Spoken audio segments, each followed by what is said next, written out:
నీటిపారుదల, నీళ్లు, నిధులు, నియామకాల కోసం కొట్లాడి తెచ్చుకున్న తెలంగాణ రాష్ట్రం ఈ 10 సంవత్సరాల కాలంలో నీటిపారుదల రంగంలో గణనీయమైన అభివృద్ధి సాధించి ఉండాల్సింది. పచ్చని పైర్లతో తెలంగాణ భూభాగం కళకళలాడాల్సి ఉంది. అయితే గత 10 ఏళ్లలో జరిగిన తప్పిదాలు నీటిపారుదల రంగంలో సాధించాల్సిన ప్రగతికి అవరోధాలుగా మారాయి. ఈ కఠోర వాస్తవం గ్రహించినప్పుడే మనం భవిష్యత్తులో ఎలాంటి తప్పులు పునరావృతం కాకుండా చూసుకోగలుగుతాం. అందుకే ఈ విషయాల్ని మొహమాటం లేకుండా ప్రస్తావిస్తున్నాం.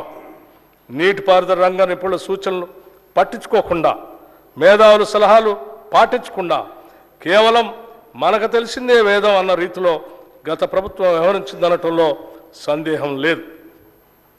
ఏదైనా రాష్ట్రం నీటిపారుదల రంగంపై విశేష శ్రద్ధ చూపిస్తే అద్భుతాలు సాధించడానికి 10 ఏళ్ల కాలం సరిపోతుంది.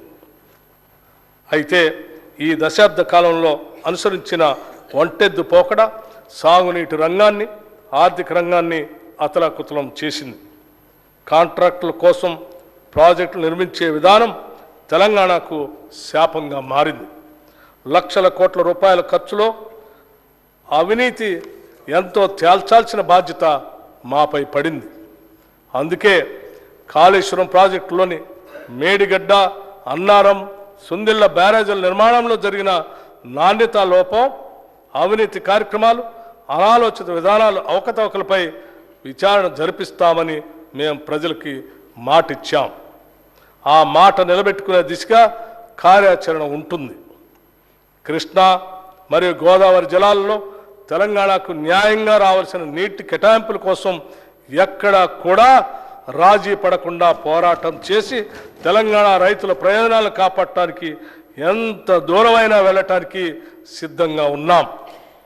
గత కాంగ్రెస్ ప్రభుత్వం ప్రారంభించిన డాక్టర్ బిఆర్ అంబేద్కర్ ప్రాణహిత చేవెళ్లను పూర్తి చేసి ఎగువ ప్రాంతాలైన ఆదిలాబాద్ మరియు ఇతర జిల్లాలకి సాగునీరు ఇవ్వాలన్నది మా ప్రభుత్వ లక్ష్యం. ప్రస్తుతం నిర్మాణంలో ఉన్న నీటిపారుదల ప్రాజెక్టులో తక్కువ ఖర్చుతో తొందరగా పూర్తి చేయగలిగే, ఎక్కువ ఆయకట్టుకు నీరు అందించే వాటిని సత్వరమే పూర్తి చేయాలనేది ప్రభుత్వ ఆలోచన. వాటిలో AMR Srisailam left bank canal, Mahatma Gandhi Kalwakurthy lift irrigation scheme, Jawahar Nettempadu lift irrigation scheme, Rajiv Bhima lift irrigation scheme, Koil Sagar lift irrigation scheme, SRSP Indiramma వరద నీటి కాల్వ, JR Chokkarao Devadula lift irrigation scheme, Komaram Bheem, చిన్న కాళేశ్వరం లాంటి చూరాల కొడంగల్ లిఫ్ట్ ఇరిగేషన్ సంబంధించి లాంటి అనేక ఉన్నాయి. ఈ బడ్జెట్లో నీటిపారుదల శాఖకి 28,024 కోట్ల రూపాయలు ప్రతిపాదిస్తున్నాం. పవిత్ర పుణ్యక్షేత్రాలైన వేములవాడ, భద్రాచలం, బాసరా, జమలాపురం, చిన్న తిరుపతి, ధర్మపురిలను మరింత ఆకర్షణీయంగా భక్తులకు సౌకర్యవంతంగా తీర్చిదిద్దేందుకు చర్యలు తీసుకుంటున్నాం.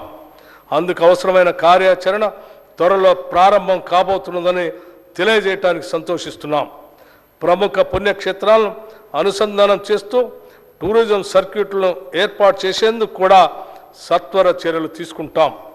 దేవాదాయ ధర్మాదాయ శాఖ చెందిన వేలాది ఎకరాల అన్యాక్రాంత భూములను గుర్తించి వాటిని పరీక్షించేందుకు ప్రత్యేక చర్యలు తీసుకుంటాం. మన గిరిజనుల పెద్ద పండుగైన మేడారం జాతర ఘనంగా నిర్వహించబోతున్నాం. దేశంలోనే అతిపెద్ద అడవి బిడ్డల జాతరలో సమ్మక్క సారలమ్మ తల్లులను దర్శించుకోవడానికి సుదూర ప్రాంతాల నుండి వచ్చే జనం కోసం అన్ని సౌకర్యాలని కల్పించాం. 110 కోట్ల రూపాయల నిధులను కూడా విడుదల చేశాం. భక్తులు సులభంగా బంగారం మొక్కులు చెల్లించుకునేందుకు వీలుగా ఆన్లైన్ పోర్టల్ కూడా ప్రారంభించాం.